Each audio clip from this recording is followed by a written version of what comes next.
G'day, Mike here. I've been testing the Pedal Titan 2 from 99 Bikes. It's a 130mm travel 29er e-bike that uses the Ananda M10 110Nm motor.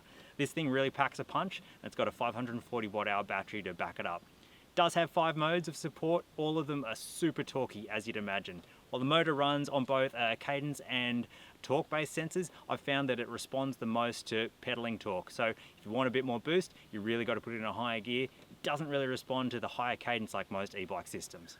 This is a second generation Titan, and there have been a few changes that 99 Bikes have put in, including being compatible, better compatibility with a dropper post with the straight seat post.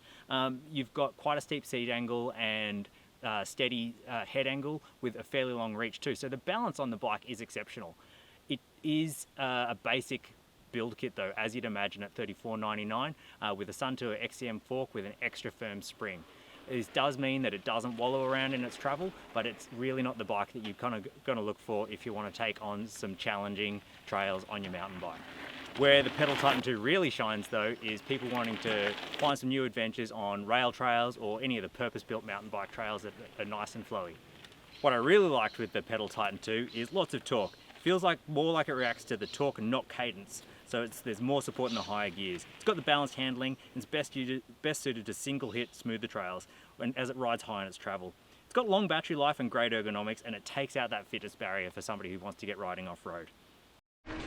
So I've got a few settings here on the Tanunda. I've got Eco, which, you know, I do get the support there, and especially as I'm moved to a harder gear, gives me more. And I got Tour as well, so it gives a little bit more support again. I can really feel that starting to give greater assistance. And Sport,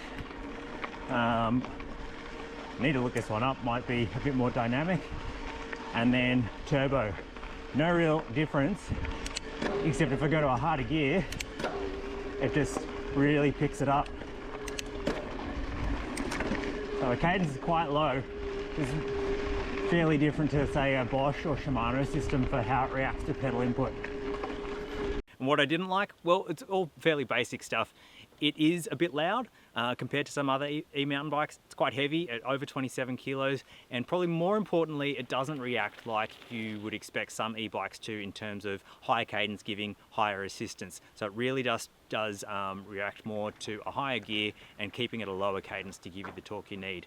And I guess beyond that, the fork is quite a firm spring with an extra firm spring in the XCM 34 fork, which will suit anybody who's a larger rider.